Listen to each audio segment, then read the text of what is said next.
दोस्तों नमस्कार। आशा है कि आप अच्छे होंगे, आपका दिन खुशी से बीते। इसी के साथ हम इस वीडियो का शुभारंभ करते हैं। दोस्तों आज हम डैन गिब्सन, जो कि एक कनेडियन लेखक हैं, कनेडियन पुरातत्ववेता हैं, और उन्होंने एक श्रृंखला बनाई है जिसमें बताया गया है कि मोहम्मद का जन्म मक्का में नहीं हुआ था। ये बात सच है कि मक्का का नामो निशान नहीं था जब मोहम्मद 570 में पैदा हुआ। तो ये देखिए, इनका पूरा मैं लेख पढ़ देता हूँ, आप देखिए हुबहू। ये कहते हैं, मेरा नाम डैन गिब्सन है और आज हम एक ऐसे सवाल की ओर जांच करना चाहते हैं जो दर्शकों ने मोहम्मद इन पेट्रा के बारे में पूछा है कि मोहम्मद पेट्रा में हुआ था नहीं हुआ था। तो डैन गिब्सन जी कहते हैं, मैं यह कहकर शुरू करना चाहता हूं कि मैं ये वीडियो उन सवालों के जवाब देने के लिए बना रहा हूं जो लोगों ने documentary video the sacred city देखने के बाद पूछे हैं।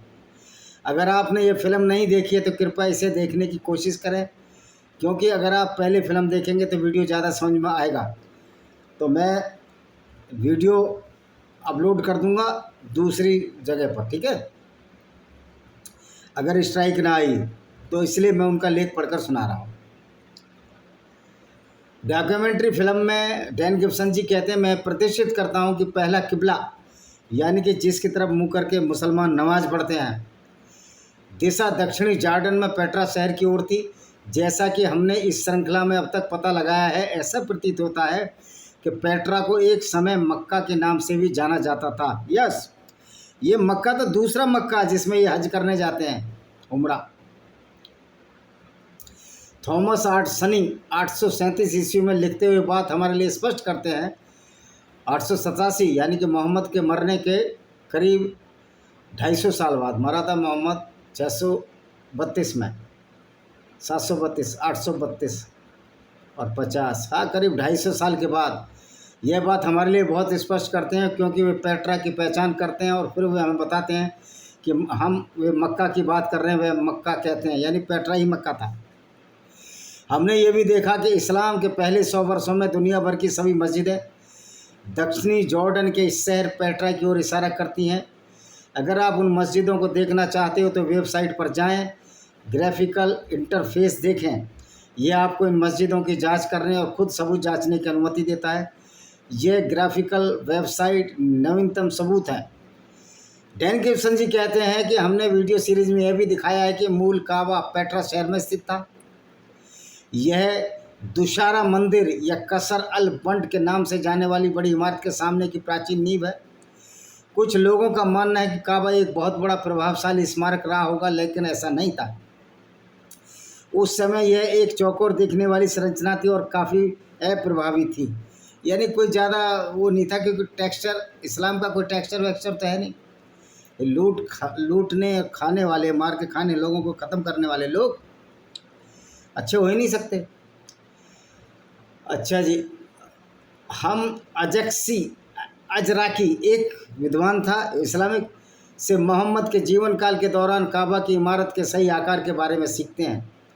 इस श्रृंखला में पहले हमने पेट्रा की मौजूद पुरानी नींव को मापा था और पाया कि यह अराजकिया द्वारा बताए गए मूल काबा भवन के सटीक आकार का है, जैसा कि अराजक ने बताया। अराजकी कौन है? अजराकी एक फेमस मुसलमान था। यह चौकोर नहीं था और प्रत्येक पक्ष की लंबाई अलग थी और यह नींव उन सभी लंबाइयों से मेल खाती है। और ये मत भूलिए, उस समय हर मस्जिद का मुख इसी इमारत की ओर था। किसकी ओर? जो अभी दुशारा मंदिर बताया। इसको दशहरा मत पढ़ने ना, हिंदी इंग्लिश में इसको दशहरा ही पढ़ा जाएगा वैसे। तो यह इस्लाम का पवित्र शहर पेट्रा था। यह और पूर्व, पश्चिम, उत्तर और दक्षिण हर किबला इस इमारत की ओर था, यानी दूसरा मंदिर ही काबा था। इस बात का बहुत मजबूत सबूत है कि पेट्रा शहर में स्थित मूल काबा है। तो ये अगर इस्लाम का पवित्र शहर था तो वह जगह जहाँ पहला काबा स्थित था, तो पैगंबर मोहम्मद का जन्म और पालनपुर इसी शहर में हुआ होगा, पेट्रा में। यहीं पर उनके दादा अबू मुताबिल काबा और उसके परिसर के रखवाले थे। आज दुशारा का मंदिर पहले काबा के ठीक पीछे स्थित है। और हम इस मंदिर के बारे में भविष्य के वीडियो में और अधिक जानेंगे। लेकिन मूल रूप से प्राचीन काल में काबा इस घाटी में अकेला खड़ा था और यह इस्माइल के बच्चों के लिए पूजा का घर था। इस्माइल जो कि यहूदियों के बच्चे थे, क्योंकि यहूदियों से बाद में तो इस्लाम आया उनकी नकल करके।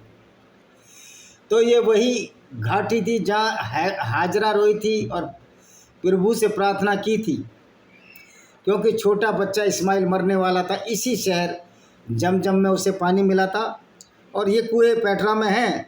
मुझे लगता है मक्का का कुआं बहुत बाद में बनाया गया होगा और मक्का शहर का तो उल्लेख ही 741 ईस्वी में मिलता है, यानी कि मोहम्मद के मरने के 100 साल बाद ये कहीं शहर बसाया गया होगा अपने फ़ायदे के लिए।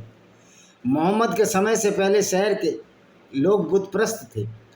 वे कई तरह के देवताओं की पूजा करते थे और जब हम पेट्रा शहर, जैसा कि कुछ लोग इसे मक्का कहते हैं, कि चारों ओर देखते हैं तो हमें दुशारी यानी दशहरा मंदिर और अलुज्जा एक देवी के मंदिर दिखाई देते हैं। वे पेट्रा में है। हम एक देवता के साक्ष्य देखते हैं, क्योंकि पूजा करते थे ना, तो ये पेट्रा में है सारी मूर्तियाँ, जिसकी 3 बेटियां हैं। जैसा कि मैंने पहले कहा, देवताओं को चट्टान में काटे गए एक चौकोर ब्लॉक द्वारा दर्शाया गया था, क्योंकि भगवान की कोई मानव या प्रभु छवि नहीं थी, पशु छवि नहीं थी। यहाँ हम पेट्रा में खुदी हुई एक भगवान की मूर्ति देखते हैं। यह चौकोर है। अंदर ध्यान से देखें तो 3 छोटे बिलाक हैं जो दुशारा के बड़े बिलाक के रूप में दर्शाते हैं, और 3 बेटियां अलुज्जा, अल्लात और अलमन्नात अंदर छोटे बिलाक के 3 बेटियां हैं जो प्रभु था इनका, बहुदेववादियों का। तो मोहम्मद हजरत एक बुतप्रस्त शहर में रहते थे जहाँ मूर्ति पूजा होती थी। उनका जन्म यहीं हुआ था। वे इन गलियों से गुजरे होंगे, यह उनका शहर था। वे रास्ते में मंदिरों में रुके होंगे। उन्हें पता होगा कि विभिन्न कब्रों में कौन दफन है। जब हम इस्लामी इतिहास पढ़ते हैं तो हमें स्पष्ट हो जाना चाहिए कि गुफा में रहस्य उद्घाटन से पहले मोहम्मद एक बुतप्रस्त शहर में रहते थे और बुतप्रस्त देवताओं की पूजा करते थे। जैसा कि हम कह रहे हैं, हमको पता है ऐसे लोग हैं जो इस पर आपत्ति करेंगे, खासतौर पर इस्लामिक स्कॉलर। अब इस्लाम में स्कॉलर क्या होते हैं? तो मूर्ख होते हैं, ये सब झूठ पर टिका हुआ मामला है। उनमें से एक अदनान इब्राहिम है। वह डैन गिब्सन जोर देकर कहते हैं कि मोहम्मद पेट्रा में, अदनान इब्राहिम के अनुसार मोहम्मद पेट्रा में नहीं हो सकता था, क्योंकि वहाँ मूर्तियाँ थी और मोहम्मद इतने पवित्र थे, उन मूर्तियों के साथ से अस्तित्व में नहीं रह सकते थे। आपने यह तर्क सुना होगा, लेकिन यहाँ हम इस्लामिक स्रोतों से उसका उत्तर देना चाहेंगे। ये मेरे खुद के विचार नहीं है, ये इस्लामिक स्रोतों से आमतौर पर इस्तेमाल किए जाने वाले स्रोत।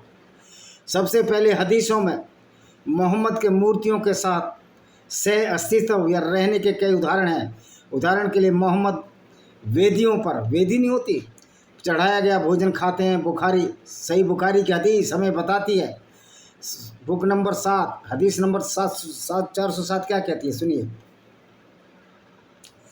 अल्लाह के रसूल मोहम्मद ने कहा, वह जैद बिन अम्र नुफैल से बल्दा के पास एक जगह पर मिले थे। यह घटना अल्लाह के रसूल की ईश्वरीय प्रेरणा मिलने से पहले की है, जब अल्लाह से मिलने नहीं गया था। 621 से पहले की बात है, जो झूठी यात्रा है 600। अल्लाह के रसूल ने उन्हें मांस का एक व्यंजन पेश किया। जैद बिन अम्र ने इसे खाने से इनकार कर दिया और कहा, मैं वह नहीं खाता जो तुम अपनी पत्थर की वेदियों, यानी अनसब, अरबी में अनसब बोलते हैं ना, पत्थर, अनसे पर जबह कत्ल कर देते हो। अतः मैं केवल वही खाता हूँ जिस पर जबह करते वक्त अल्लाह का नाम लिया गया हो। तो यहाँ मोहम्मद की कहानी है। जब उन्होंने अपना संदेश प्राप्त करने से पहले भोजन की एक थाली रखी जिसे मूर्तियों को चढ़ाया गया था। मूर्तियों को मतलब उनको चढ़ाया गया था, बोलते हैं ना भोग लगाना अपने हिंदुओं में। आइए कुछ और पढ़ें। एक और कहानी है, वह अल खरकुशी से है। वह इस्लाम के पहले दिनों के बारे में। अल खरकुशी शराफ अल मुस्तफ़ा क्या कहते हैं, सुनिए इनकी हदीस में। पैगंबर ने मूर्तियों में से एक के लिए मेमना नसूम बिन अल असफ जबह किया, कत्ल किया।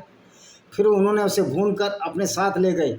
फिर जैद इबन अम्र इबन नुफैल घाटी के ऊपरी हिस्से में हमसे मिले। वह मक्का के सबसे गर्म दिनों में से एक था। जब हम मिले तो हमने एक दूसरे को जाहिलियत के युग के अभिवादन के साथ बधाई दी। जाहिलियत मतलब गंवारपना। नम सुबहान, पैगंबर ने कहा, हे अम्र के बेटे, मैं तुम्हें अपने लोगों से नफ़रत क्यों करते हुए देखता हूँ। उन्होंने कहा, यह मेरी नफ़रत का कारण नहीं है, लेकिन मैंने पाया कि वे देवताओं को अल्लाह के साथ जोड़ते हैं और मैं ऐसा करने से हिचकिचा रहा था। मैं इब्राहिम का धर्म चाहता हूँ, यानी कि इस्लाम। पैगंबर ने कहा, क्या आप कुछ खाना चाहोगे?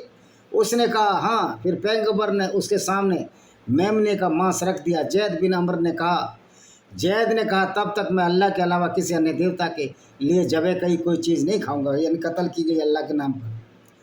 इसका मतलब मोहम्मद मूर्ति पूजक था। तो यहाँ हम साफ तौर पर पढ़ते हैं कि जाहिलियत के ज़माने में पैगंबर मोहम्मद ने मूर्तियों के लिए एक मेमना ज़िबह कत्ल किया था। ये वही थे जिन्होंने मूर्तियों के लिए मेमना कत्ल किया था। फिर वहाँ एक गुफा है जहाँ मोहम्मद को दर्शन प्राप्त हुए। ये वह स्थान था जहाँ युवा लोग धार्मिक भक्ति के लिए जाते थे। ये वह गुफा थी जहाँ मोहम्मद को कुरान की शुरुआत मिली थी।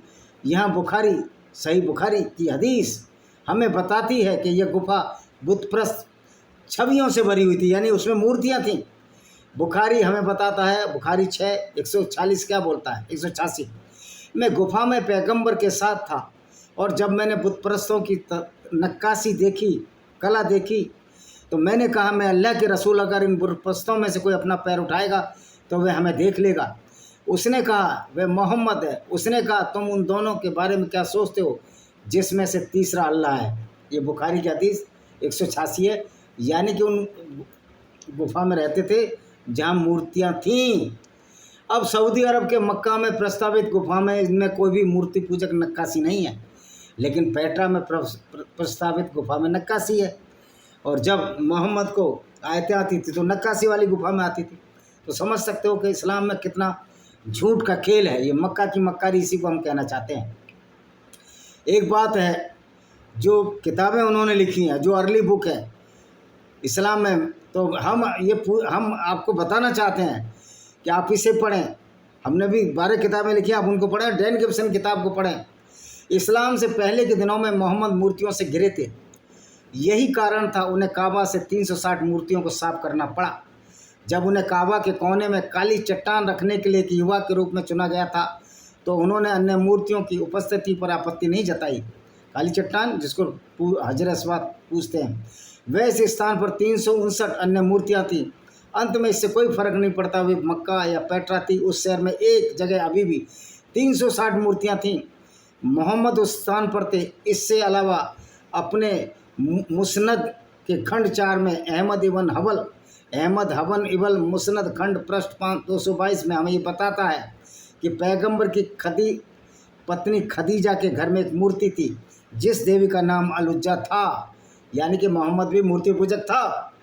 मूर्तियों की किताब में हिसाब इबन अल-कल्बी और पैगंबर मोहम्मद द्वारा अल-उज्जा की पूजा करने की बात करते हैं। हमें बताया गया कि ईश्वर के रसूल ने एक बार अल-उज्जा का उल्लेख करते हुए कहा था, मैंने अल-उज्जा को एक सफ़ेद भेड़ की पेशकश की है जो एक देवी थी, जबकि मैं अपने लोगों के धर्म का अनुयायी था। इबन कथीर ने कुरान पर अपनी तफसीर में से दोहराया है। वो भी एक इस्लामिक लेखक है। इबन कथीर तफसीर 53:19-26। इबन हबल ने आगे बताया कि परिवार सोने से ठीक पहले इसकी पूजा करता था, इसकी देवी की। इसके अलावा जब भी मोहम्मद ने शिकायत की कि उन्हें बुरी नज़र लग गई है, तो खदीजा एक बूढ़ी औरत एक जादूगरनी को बुलाती थी ताकि वह बुरी नज़र से दूर कर सके। यह जाहिलिया के समय की बात है, यानी अनपढ़ लोग थे। इब्ने साद इसका तबकात 1:36 में है। तो ऐसा लगता है ये तर्क है कि मोहम्मद कभी भी मूर्तियों की मौजूदगी में नहीं हो सकते। एक आधुनिक इस्लामिक शिक्षा है जो शुरुआती अभिलेखों पर आधारित नहीं है, सिर्फ इस्लाम को बचाने के लिए इस बात घड़ी गई। शायद जिसने भी यह विचार किया होगा उसने कभी शुरुआती मुस्लिम लेखकों की रचनाएं पढ़ी ही नहीं। अगर आप मुस्लिम लेखकों की रचनाएं पढ़ो, आपको समझ में आएगा कि नए इस्लामिक लेखक और पुरानों में कितना फ़र्क है और किस तरह झूठ और फ्रॉड को जो इस्लाम के नाम पर चलाया गया उसको बचाने की कोशिश की जा रही है, एक झूठ है अल्लाह के नाम। तो जो भी हमने पढ़ा, जो भी हम पढ़ते हैं आज, तो समझ में आया कि मोहम्मद मूर्ति पूजा में पले बड़े थे। उन्होंने मूर्ति पूजा में भाग लिया और उन्होंने बहुत धीरे धीरे लोगों का इस्लाम का ज्ञान दिया। बस कुछ आयत एक बार में जैसे उन्हें प्राप्त हुई, ऐसा कोई अवसर नहीं था जब पूरा कुरान उतारा हो। वह बस थोड़ा सा यहाँ और थोड़ा सा वहाँ था। जब कुछ हुआ और लोगों को मार्गदर्शन की आवश्यकता हुई, तब मोहम्मद ने ईश्वर की ओर से एक नया रहस्योद्घाटन किया। यह सब एक बार में नहीं हुआ और इसलिए शुरुआत में लोगों ने इसे अलग अलग कथन लिखे, क्योंकि अलग अलग आयतें उतारते थे, तो कोई कुछ बोलता था, कोई कुछ बोलता था, चेन ऑफ नरेशन तो थी नहीं, किसी ने कुछ बात बोली, किसी ने कुछ बात बोली। ऐसा हो गया कि गाड़ी रोको, आगे कौमा मत जाने दो, तो गाड़ी रोक ली, जाने नहीं दी, तो आया अफसर, वो बोलता मैंने बोला था गाड़ी रोको मत जाने दो। तो यही इन लोगों ने किया, यही फ्रॉड इन लोगों ने किया, पूरा झूठ, मक्का शहर था ही नहीं, और लोगों को मार्गदर्शन की आवश्यकता हुई तब मोहम्मद ने ईश्वर की ओर से नया रहस्योद्घाटन किया। यह सब एक बार में नहीं हुआ, इसलिए शुरुआत में लोगों ने अलग अलग कथन लिखे। अक्सर वे सिर्फ कुछ आयतें या सिर्फ कुछ पंक्तियाँ होती थीं, कुछ यहाँ दी गई, कुछ वहाँ दी गई, कुछ इन लोगों के सामने और कुछ अन्य लोगों के सामने, छोटे छोटे टुकड़ों में। यानी कि कुरान भी फैब्रिकेटेड है भाई पूरी तरह। देखिए, इसलिए स्पष्ट हो जाता है, इनमें से कुछ कथाओं के समूह में एकत्र किया गया और नाम दिया गया। तो आपके पास ऐसी चीज़ें हैं, गाय या महिला या ऊँट, ये अलग अलग नाम थे और लोग उन्हें इन नामों से जानते थे।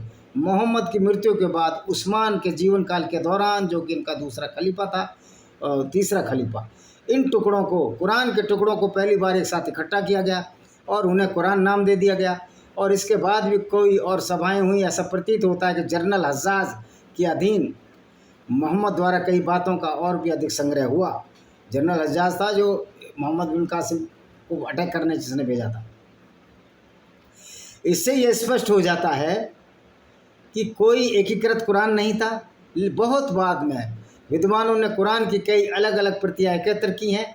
उनमें से कुछ में अलग अलग पाठ हैं, उनमें से कुछ में सभी आयतें नहीं हैं, कुछ में वे अलग क्रम में हैं, कुछ में अलग अलग शब्द हैं। ये सब इस्लाम की उत्पत्ति से आता है, जब मोहम्मद बुतप्रस्त शहर में घूमते थे और उन्होंने विभिन्न समय पर अपने सामने आने वाली विभिन्न समस्याओं पर थोड़ा थोड़ा करके रहस्योद्घाटन किया। जब तक मुसलमान मदीना नहीं चले गए तब तक मुस्लिम समाज का गठन शुरू नहीं हुआ और इस प्रकार हिजरा पेट्रा से मदीना तक चला। यानी कि पेट्रा से ये लोग मदीना आए, मक्का से मदीना नहीं आए थे, झूठ है। तो क्या मोहम्मद एक बुतप्रस्त शहर में रहते थे? ऐसे शुरुआती लोगों का कहना है, हाँ वे बुतप्रस्त शहर में रहते थे। क्या मोहम्मद गुफा रहस्योद्घाटन में पहले मूर्ति पूजक मूर्तियों की पूजा करते थे? प्रारंभिक इस्लामिक लेखक हमें बताते हैं कि उन्हें ऐसा किया था। तो कुछ आधुनिक इस्लामिक प्रचारक इससे क्यों परेशान हैं? ऐसा लगता है कि उन्होंने मोहम्मद का एक परिपूर्ण व्यक्ति बना दिया है। रहस्योद्घाटन के से पहले भी आप देखिए उनके दिमाग में मोहम्मद इस्लामिक अभिलेखों में बताए गए कुछ और ही थे। आपको वापस आकर इस्लामिक अभिलेखों को पढ़ना चाहिए। ये ऐसा हमको लगता है कि इनमें से बहुत कम प्रचारकों ने इस्लामिक इतिहास पढ़ा है। पढ़ते ही नहीं, मौलाना तो पढ़ते ही नहीं, बिल्कुल इनको नॉलेज नहीं है। मैं चैलेंज कहता हूँ, मेरे से ज़्यादा इस्लाम की नॉलेज इन मौलानाओं को नहीं है, जबकि मैं पैदाइशी अब तक सनातनी हिंदू हूँ, वैदिक मती हूँ और रहूँगा भी जन्म लग तक। वह परिपूर्ण नहीं थे, इसलिए इतिहास पूरी तरह से स्पष्ट करता है। रहस्योद्घाटन के बाद, यानी जब जब उन पर कुरान की आयतें उतरी, उन्होंने दबाव में आकर कहा, जिसे आमतौर पर शैतानी आयत कहा जाता है। आप इसे कैसे समझाएंगे? देखिए, मैं पैगंबर का अपमान करने की कोशिश नहीं कर रहा हूँ, बिल्कुल नहीं। मैं बस शुरुआती स्रोत सामग्री, उनके बारे में एक ईमानदार ऐतिहासिक तस्वीर प्राप्त करने की कोशिश कर रहा हूँ। यह वास्तव में पैगंबर के बारे में क्या कहता है। अंत में हम जहाँ तक हम देख सकते हैं, इससे पता चलता है कि मोहम्मद एक ऐसे शहर में रहते थे जहाँ उन्हें बड़ी संख्या में मूर्ति पूजक आबादी थी, पैगंस थे। क्या वही शहर सऊदी अरब का मक्का था? पुरातत्व तो कहता है नहीं, मक्का था ही नहीं, क्योंकि जो पेट्रा में हरा भरा कुआ ये खेती थी, मक्का में आज तक भी खेती नहीं होती है। लेकिन मोहम्मद के ज़माने में वहाँ खेतों का विवरण है, वहाँ पानी का विवरण है, वहाँ मूर्तियों का विवरण है। तो वो मक्का था ही नहीं। मक्का शहर तो मोहम्मद के बहुत जाने के बाद बसा। क्या कारण रहे होंगे ये अलग बात है, सोचने समझने की बात है। शहर बसते और बिगड़ते रहते हैं, लेकिन मोहम्मद जिस शहर में पैदा हुआ वो मक्का था ही नहीं, कुछ समय मक्का था ही नहीं। तो मस्जिद स्पष्ट रूप से दर्शाती हैं कि वे सभी पेट्रा की ओर इशारा करती हैं, जो शुरुआती 17 मस्जिद थी। तो मोहम्मद का जन्म पेट्रा में हुआ था, इसलिए जो जॉर्डन के सुल्तान है आज, वो मोहम्मद के वंशज कहे जाते हैं। वो अलग बात है कि अब जॉर्डन कट्टर इस्लामिक मुल्क नहीं है और वो इस्लाम को लगभग छोड़ चुके हैं। वे वे वहाँ से ऊँटों के कारवां पर सवार होकर सीरिया गए, दमिश्क तक जाते थे और बाद में पेट्रा से भाग निकले, जिससे मक्का के नाम से जाना जाता था, और सऊदी अरब के मदीना चले गए। पुरातत्व साक्ष्य हमें यही बताते हैं कि शुरुआती अभिलेखों में इसे चुनौती देने के लिए बहुत कम सबूत है। यह तब भूगोल को समझने के बारे में जब शुरुआती लेखों में किसी शहर को मक्का कहा तो किसी शहर का संदर्भ दिया गया। तो मक्का जो है एक पेट्रा नाम का शहर था, बाद में मक्का बसाया गया जो आधुनिक मक्का है। और मज़े की बात है, अगले उसमें मैं बताऊंगा जो खंदक की लड़ाई हुई थी उसमें चढ़ाई कहाँ से हुई, उससे साफ पता लगता है। खंदक की लड़ाई के बारे में जब मैं विस्तार से बताऊंगा कि वो जो चढ़ाई हुई थी, जो मोहम्मद के साथी, मोहम्मद के रिश्तेदार जो कि उस समय पेट्रा में रहते थे, जिसको आज ये मक्का कहते हैं, इस वाली मक्का में नहीं रहते थे, उसी पेट्रा में रहते थे। आज उसको आज पेट्रा खाओ मक्का भी हो सकता था। तो वहीं से उन्होंने चढ़ाई की थी, दिशाओं से सेना और छावनियाँ बनाई गई, खाई खोदी गई। उससे साफ जाहिर होगा कि मोहम्मद पर जो ट्रेंच वार हुई थी, जो खंदक की लड़ाई हुई थी, उसमें जो मोहम्मद के रिश्तेदार आए थे मोहम्मद से लड़ने, वो आए थे पेट्रा से, क्योंकि उत्तर की दिशा से आए थे और खाई भी उत्तर की दिशा में खोदी गई थी।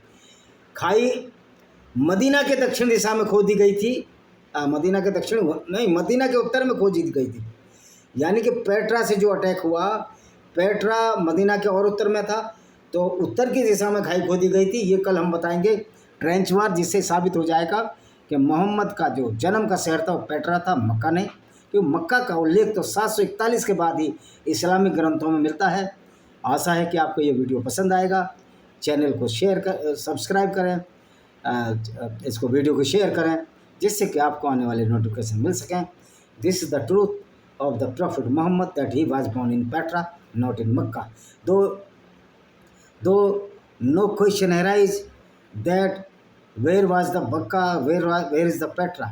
Petra, if you called that Muhammad was born in Makkah, then this Makkah was the only Petra. Nothing else. This Makkah is situated where in Saudi Arabia at recent time was not the birthplace of the Makkah, because at the time of the Prophet Muhammad there was no such city towards the south from the Medina known as Makkah. This Makkah only described in the books which were written in 741 AD. Thank you very much. See you.